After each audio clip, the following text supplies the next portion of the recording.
Hey guys, before this episode begins, I just want to give a little context. So, this is Brain Surfin, episode 1 of my new podcast. This is just a simple little fun podcast covering media mostly, video games, broad range, not even media all the time. Each episode will be about 20, 30 minutes long, uploaded every week, I'd say. Again, this is like a side thing, but I figured I'd shout it out. It's going to primarily be on Spotify, so this episode, I guess, will be like a teaser. Link to the Spotify in the description. This episode, special guest IR Retro Gamer Dad joins me. Link to his channel in the description. Anyway, without wasting your time anymore, enjoy the episode. What's up, ladies and gentlemen? Episode 1 of Brain Surfin. I'm here to say, guest and internet friend, Iowa Retro Gamer Dad. How's it going, Iowa? Oh, just dandy. Another day. We're both video game collecting folk, so I think we can both relate to the topic we're covering today. Video game collecting burnout. In some of your recent videos, seems like you maybe been experiencing a bit of this burnout. Yeah, we just, it's not necessarily the Cheech and Chong kind of burnout, as some people would say, but it is, essentially what it's coming down to is just, just kind of coming down to the room, looking around, and I would not kind of say not necessarily liking what I see, or just kind of, the eternal void that can't be filled, and just trying to find stuff to fill it. And some of the stuff is looking back on it, and it's not filling that void as it used to be. Or used to, I should say. No, I totally get that. And related to the looking around part, like, I think, because you look around at the games you own, right? And you own a lot of them. But then It's like, there's so many of them, especially like when you get that collecting hype that you just keep building and building and building. Eventually you look at the game that's like, a lot of them you're not really interested in even playing. No, and that's exactly it. Sorry. It's just like I'm looking over here now, and I mean I don't have an insane amount of games like some people, fellow YouTubers like Pac-Man Case and some of those guys that have like thousands and thousands of games.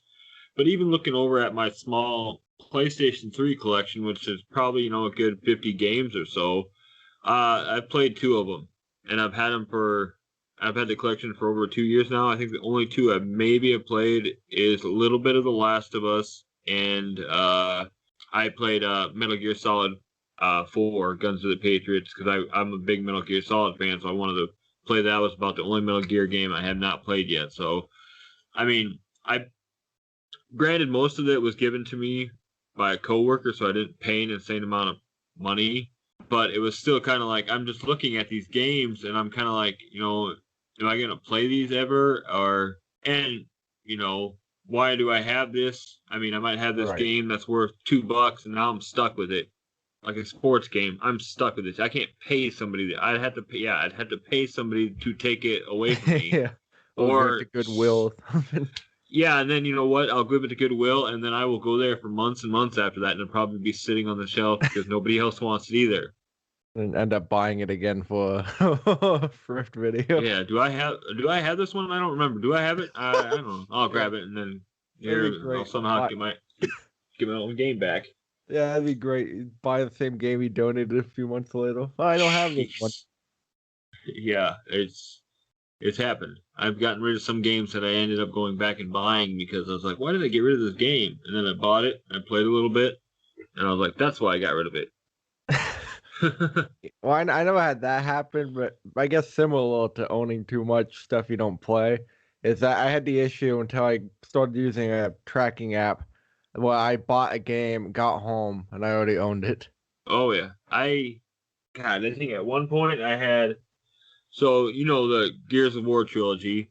Yeah. Well, I didn't have one of them, and I could never remember which one I didn't have. So every time I'd go to a thrift store or something like that, I'd buy the Gears of War game I saw, and I'd bring it home, and it wouldn't be the one I needed. So at one point, I had about 4 of the original Gears of Wars, 3 of the second one, and then 2 or 3 of Judgment Day, and I never got Gears of War 2. I always had all the other ones. But I was kind of like, come on, man. And my buddy, he so my Goodwill around here is very small, but my buddy lives up near let's see, I'm trying to think of it off the top of my head, Colorado Springs, and his Goodwills are huge there. And he's always messaging me, hey, which original Xbox games you need, because they got so many there. And I don't keep track of them at all, man. Yeah. You know, and then I'm just like, I don't know, man, just grab me whatever. So then he ships me a package, and I get a bunch of doubles. And I was just like, duh. And yeah, he always reminds me, too. He's like, why don't you do something like this? I said, I don't know, man, because I get about 5 to 6 days a month or so where I could actually sit down, I could record, I could edit, and I could do all this stuff in a matter of a few hours. And then besides that allowed time I'm working constantly. I have 3 kids. I have all the 2 older boys who are in sports. You know, I manage a gym part-time. Me and my wife manage a gym part-time. So I got I got a full-time job and a part-time job, 3 kids and stuff like this. So it's hard to really just be like, okay, I'll go down there and just track it right now. And as some people seen in my streams, when I have my 3-year-old down here, it's hard to do a lot of things because he will relocate stuff. So then it's just like I'll start tracking something, Right. And then next thing I know, I turn around, it's gone, and there he is running off with it. So it's hard to track stuff. Hard to get some stuff done sometimes. No, I get that, and plus, like, setting up I like the tracking, but when you first set it up, it takes so long with like just going through each section of games. It's just like, when will this be over? Oh, and then it's just like I had an app that I originally did that for, because when I first started collecting, I really got into original Nintendo games, which was a bad time for because the prices were skyrocketing. They're kind of leveling out now and going down a little bit, the original Nintendo. But I was keeping track of them, and it was just like, I was putting them in every time I got a new one, and then, but yeah, then I got burned out on collecting NES games because I got a lot of fillers and some couple of decent titles, and I wasn't in the mood to really play them. So then I started selling them off. Well, then I would go check out my tracker, and I was like, well, I don't even have this game anymore, or do I have this game anymore? And I didn't update it. So then I was just like, yeah. So then I didn't even know what I had anymore, and then it's like a nightmare.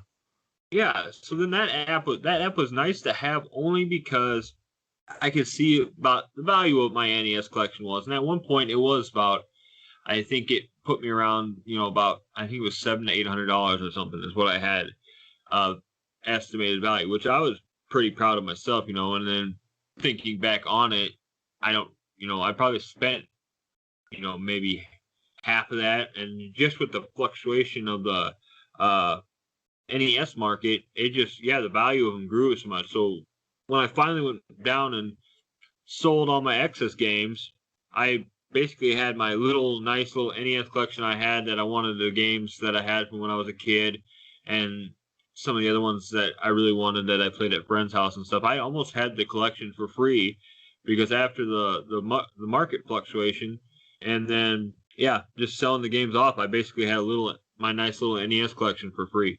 Nice. Quality versus quantity. Yeah. And after that last NES haul, I got a bunch of games again too.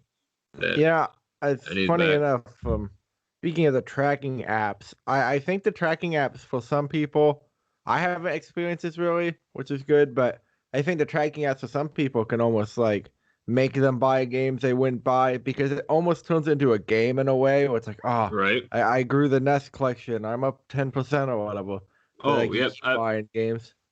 Yep, I got to break that 100 game milestone. I gotta break that 1,000 value marker, or something like that. I know me and a buddy, he doesn't have any kids and he's got a full-time job and stuff like that, so he was able to start buying games more. But I know we were having a race for a while there to see who could get more games, and that was kind of part of the game too, was looking and being like, okay, and then I was okay, well, we talk a little bit, and then I sent him a screenshot of, I got blah blah blah 700 games or whatever, and he'd send me a screenshot back, and he'd have a few more, and then like, god damn it, now I gotta pick up more games, I get that, and that plays into the whole like the community aspect, because you see like those Facebook groups, people will be posting their pickups, they'll be posting their collection. Yep. And it's like, it's all in good nature, but there's sometimes, especially in the beginning when you're a new collector, it's not a lot of games. It's almost a slight jealousy where it's like, oh, that guy has, oh, he has all those games, and I only have this little collection. And then you go Oh to yeah. eBay. Yep. And growing, I've been on YouTube for about 2 years now, and originally that's kind of in the beginning. I was watching people like Metal Jesus and them, and then people were watching them because they were getting these epic pickups or they were doing stuff like that. I know Metal Jesus does a lot more videos than that now. He actually has a decent kind of actually just talking about games and stuff. But I've seen stuff like that, or I remember when I discovered Pixel Game Squad on Amazon, and then started actually seeing that they were on YouTube too. And yeah, it was so awesome to watch these guys, and like you said, out of jealousy too.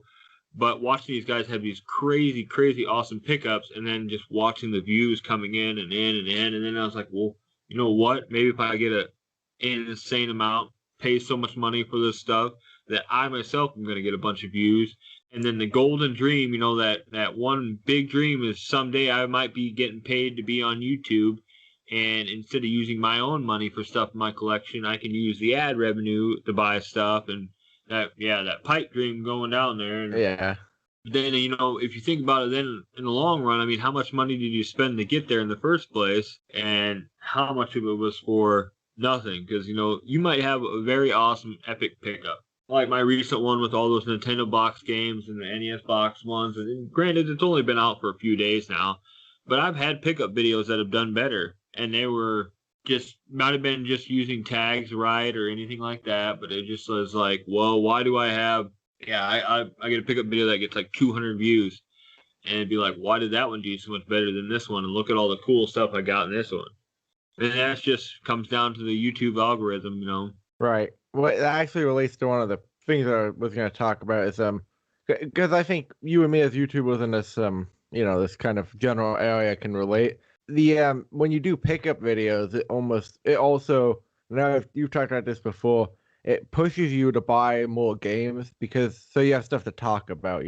Oh yeah, and that's just it. You don't want to, it's one thing to go to Goodwill or any thrift store and just buy a handful of random games like Shrek, kart racing, and stuff like that. But nobody's gonna want to watch that. You gotta have something hidden. You gotta have something cool that people are gonna be like, yeah, gotta have, oh my like, god, the I grand want finale. that, right? And then if you don't find that, then you get to you get desperate. And you start looking on eBay, you start looking on Mercari, you start looking for something that you might, instead of doing what you originally were setting out to do, is saving money, you end up dropping too much money or even over retail prices on something cool just so you have something to present to the masses, to the people that are watching, just like, look at this, look, my golden cow, or you know what I mean? Just like, look at this awesome thing I got. And then, but then that you start, when we were talking about the burnout, now you start getting burnt out, and then you almost, your brain almost starts to rewire. So you start looking at some of the stuff you bought, and then you think about that, like that golden cow that I had in that video, and I showed it off, and people were like, oh, that's cool. And then they just go up to you and go, what else do you got? And then you're like, I don't know. And then you just kind of go from there, or you just like, you take that thing you bought, you show it to them, and then, okay, now what do I do with it? And you stick it over in the corner, and it sits there for months. Okay? You clean it every once in a while, and you organize your game room and clean your game room, and it just sits there. And you might not even really wanted it that bad in the first place. So that was kind of what I was talking. Just buying it for content. The burning out part is you start noticing that, yeah, you're just buying to look cool. And then it's just like, then you don't, I don't want this anymore. I don't need copies of FIFA. Yeah. Yeah, it's like goes into that whole backlog thing where it's just like the anxiety of like because you feel a bit guilty because it's like, well, I bought like 10 games last week. I haven't played any of them. I'm still playing the same games I played 30 years ago, and I'm buying new games. Yeah. Or you know what I mean? Like 30-year-old games, I'm still playing those, or even 20-year-old games. I'm putting in RPGs from when I was a kid that I already beat 3 or 4 times, and it's like, all while it's these other games are just sitting over here in the corner, and then you almost feel bad for them. But it's like, well, I'm not really in the mood for that right now. I just want to play this game. And Well, then, especially with modern day games that you buy, because they just take so long. yeah, and some of them that, yeah, it's it seems like they're either extremely too long, or they're too short, or they're missing stuff, which of course then comes out later on in DLCs. But it's just kind of, I mean, I don't get me wrong, I like modern games. I mean, like I was just talking the other day about, I played, Resident Evil 3 Remake, Resident Evil 7, Biohazard. I've been playing some other games too, like modern games. And, it's, don't get me wrong, I love modern games. And sometimes I will push towards playing a modern game if I haven't played it yet and I know I'm going to like it. So, like when people were talking about, I know Dead Space is, I wouldn't say it's retro yet, but it's closing in on it, probably next generation. But like that was a great game, and I knew it was going to be a good game, so I played it and I enjoyed it. But yeah, I don't like people to think that just because I put retro in my YouTube name that I'm going to pigeonhole or pigeon-toe myself to just doing retro games, which Right. that's came up before too. It's like, why are you playing this? I will retro gamer dad. I said, man, if I could go back, I'd probably change that name, because at the time I just thought it'd make me more popular, especially because, with the retro scene the way it was.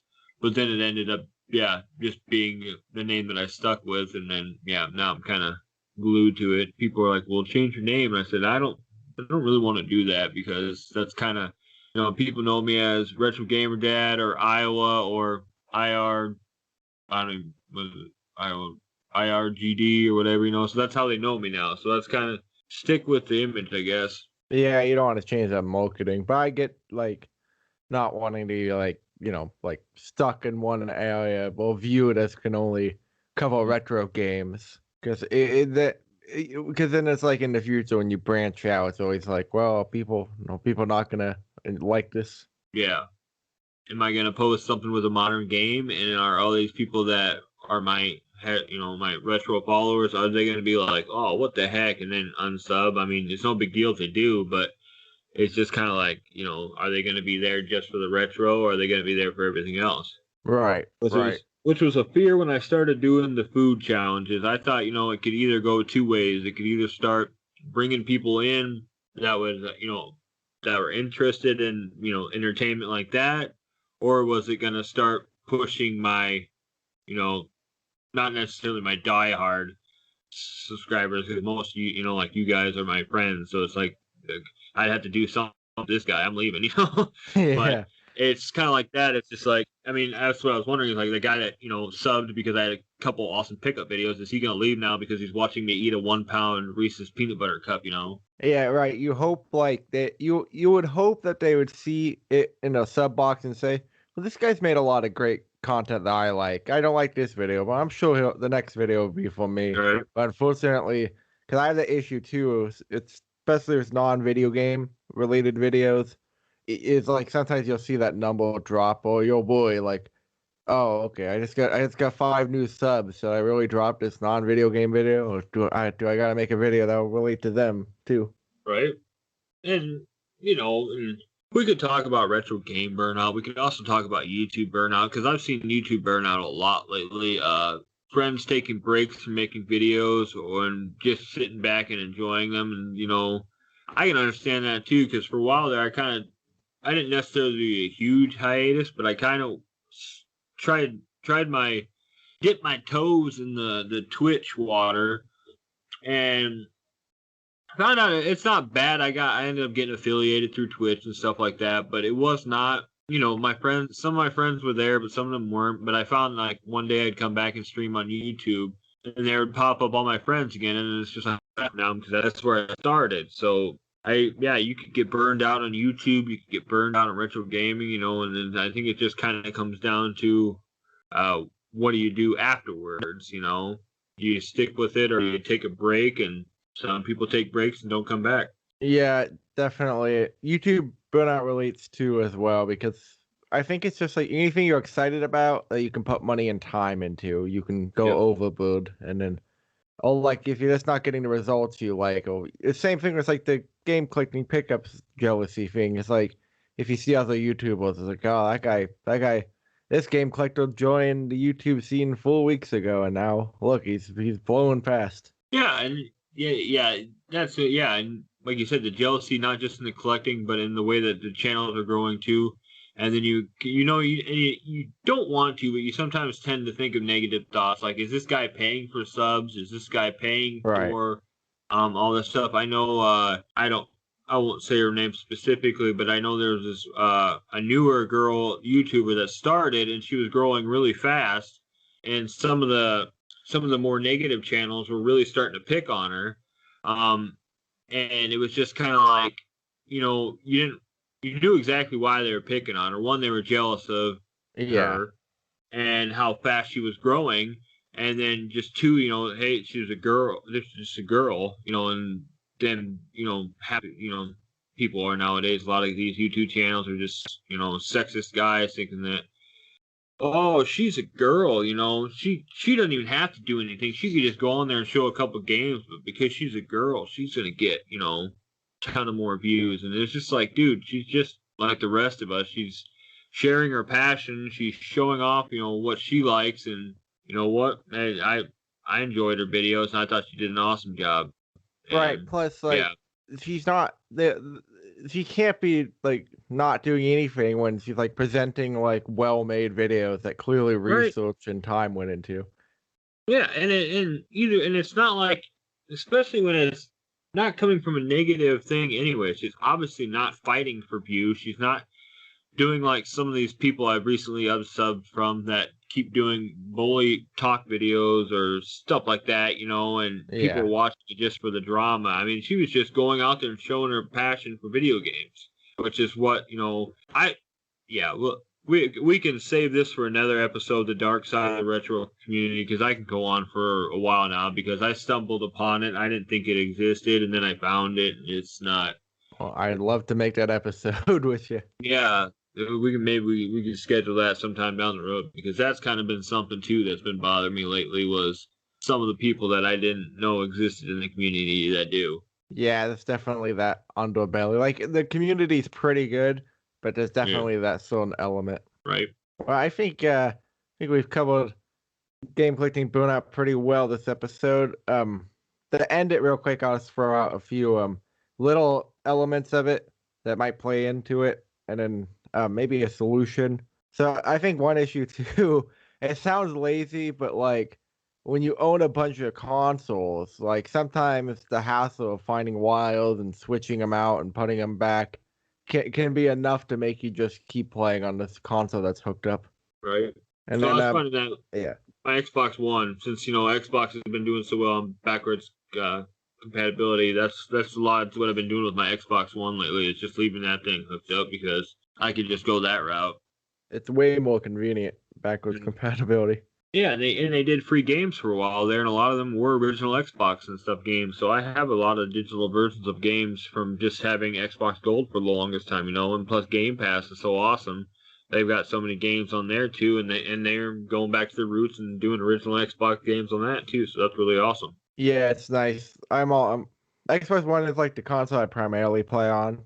The backwards compatibility and all that is like a huge convenience, because like the Xbox 360 runs loud, and the whole time I'm afraid it's gonna red ring. Like the Xbox One is a lot more better of an experience. You don't want to look at that 360 in the wrong way, or it might give you the stink eye back. Well, the old white one runs like a jet engine, and the black one runs like a chainsaw. It's ridiculous. Like it's gonna explode. You feel like? My Sega Dreamcast, and I thought it was just my Sega Dreamcast, but I guess Sega Dreamcast is famous for being loud. It's the loudest. Like, you wonder, like, is there something wrong? Is the disk drive in mine broke? Right. Well, what are some solutions for game collectors out there who are starting to have some of these issues?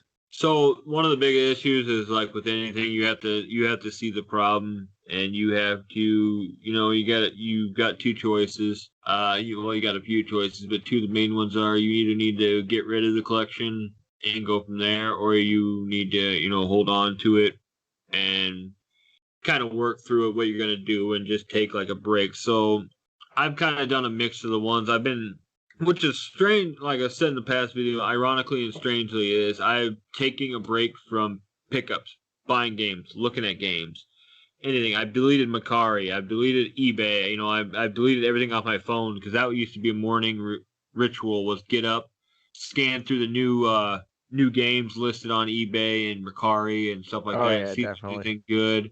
And I got Even if yeah, as I say, even if you don't plan on buying anything, yeah, you can just waste so trying to much get a good time on deal. eBay. Oh yeah, and then yeah, besides the time wasting, then you're looking through there, and then you'll see a game that you don't even like, you don't want to play, but you'll see it for $5 less than what the a normal price for it is, and you're like, I'm gonna get it, and then you get it, and it sits over there. But the Yeah, solution it's with just that, another trophy piece. yeah, and that's just kind of like the one other solution is get rid of the apps if you're gonna go to if you're gonna take a break, get rid of the apps. I've recently been taking a break from Facebook, so of course I don't have the Facebook Marketplace popping up. I'm not one for looking on Instagram at the people that do claim sales and stuff like that. So I've been avoiding that. So I've been avoiding all these things just to kind of chill, and whenever behold, I get a big lot of NES boxes and stuff, get box games and box thrown into my lap basically through Messenger from my hair, the person that cuts my hair. And it's kind of funny because the minute you stop looking sometimes is when the stuff starts popping up. But before this, I went on God, I don't know the exact kind of what hunt you would want to say for this, but I basically sacrificed the weak and got the strong. I went through and got rid of a ton of fillers, like a huge box full of fillers. And then I went to my GameStop instead of wasting time trying to sell it online, because then I just had the temptations of looking at games online and having that credit sitting in my Macari account that I could use to buy more games. I just took everything to a video game shop, traded it all in for the store credit there, and picked up 3 or 4 games that I wanted for my collection, whether it be to play later on or that I knew had more value.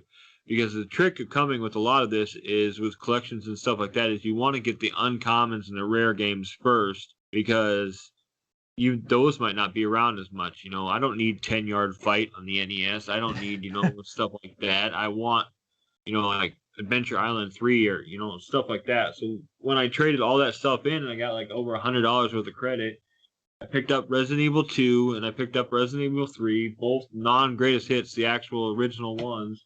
And then I picked up the Resident Evil 2 remake on Xbox One. So I went through and got rid of games I would never play and got stuff that I would play. And that's kind of what I've been doing now. And that's kind of been my solution for this burnout is getting rid of it's just getting rid of stuff. And because I didn't even have any room for new stuff. I mean, I was running out of room down here for stuff. I was going to have to buy hundreds of dollars worth of shelves, get some of the cool, stuff like that, because I have, I don't know, like almost 20 consoles. So any game that's out there, I can almost grab. Right. And so I was just like, yeah. So it was just kind of like another solution I found too was when you got rid of the stuff was I used some of my money to purchase a Retro Pi. And my Retro Pi 4 has about 8,000 games on it from Dreamcast, down. So it's almost like Netflix now. I'm just sitting there constantly looking through there trying to find a game to play. So I have all the games that I really want to play on that too. That kind of goes along with your cord thing earlier, talking about swapping cords out and stuff all the time. Now I don't have to. It's all my Retro Pi. Yeah, HDMI, baby. Now, I thought about buying those multi-coats before. Oh yeah, and you get the right. I think if you get one of those EverDrives, you're in luck. I don't know about the other ones because I know like somebody will say, "Oh, you got 150 games on this," but then you'll get on there and it'll be like some Korean Mario Brothers game, or something, or it'll be the same game but with 5 different names. Or like those terrible like 500 games in one, and it's like Jumpman. 20 different ways to play Frogger. Yeah. No, this one's house. You always see those at like Bones and No Bone. It's like this is just a scam. Yeah, I don't get. Yeah, I don't know how they can do that either. Yeah, it's like, come on. Like, and they always have like a 3D like modern game on the picture, like that's what you're gonna be playing. Right. But then it's like it's not even like it's not even the arcade port of Pac-Man. It's like the Nintendo Entertainment System port. Yeah, the 10 Gen one or whatever. Yeah. Where you got the Atari 2600 one, which is like the worst one ever. Yeah. It doesn't even look like. But yeah, I It's like, mean, yeah. solution is you just got to figure out your goal. You got to either figure out, do you want to just save the stuff? Do you want to store it, or do you want to get rid of it? And yeah, it's kind of hard to get out of being from burnout perspective. It's a lot of times I think people just take a break from it, put the stuff down, and enjoy the games. Then they'll go from there. I think a lot of times is we as collectors forget the enjoyment we actually had for the games in the first place, and that's why I like Yeah, that radio responses that was going around. Are you a collector or are you a gamer? I get that. It's like because it's not just about acquiring the games, it's about playing them. Right. And also all I'll say is speaking of, because you're talking about selling off, the games you didn't want for games that you will actually play. My message to collectors out there, especially new ones, would be: I understand like when people post on like a Facebook group, like, oh, just crossed the 500 games mark or something, and Yep. somebody will look at like all these cartridges that they're not gonna play, but they don't want the number to go down. They don't want the shelf to be more empty, Yeah. but quality over quantity at the end of the Yeah. day. Oh, I know. I had, I could have 15 horrible games and look it on my shelf, but my buddy will pick up, Metal Storm or whatever on NES, which is a really rare title and it's a very fun game. And besides it being very expensive, it is a very fun game. And then it's just like, he was always showing me those games, and I was like, and then I got really jealous, and I'm like, well, I just spent, I got 15 games. Like, yeah, well, I got Metal Storm though, man. And I'm just like, yeah, you do. Like all that Yeah. money I spent buying those games just because they look cool on the shelf aren't going to amount to jack because I'm probably never going to play them. Yeah, right. Because like the number versus the like what you have, like the rare games or a lot of games, but the games that you're interested in is the answer at the end of the day. And also, guys, you can always get the games back if you sell off like Oh a yeah, bunch of games. You can get them back, and it might even be cheaper when you get them back. So it's not like devoting space in your home to something like that, like it's not worth the stress. And it's okay. These objects aren't real. Like they're not thinking. They're not gonna feel bad that you got rid of them. oh yep.